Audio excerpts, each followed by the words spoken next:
يا رب عبدك من عذابك مشفق،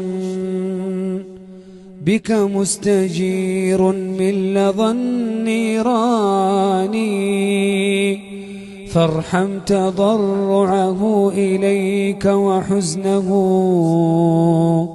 وامنن عليه اليوم بالغفران.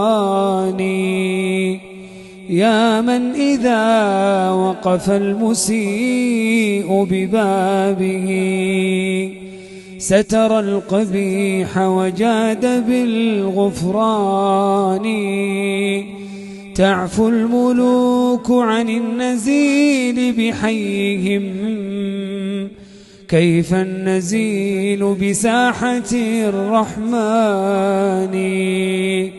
يا رب وفقني أعيش موحدا ومهللا أدعوك بالقرآن. يا رب عند الموت حسن منطقي، عند السؤال وملتقى الملكان.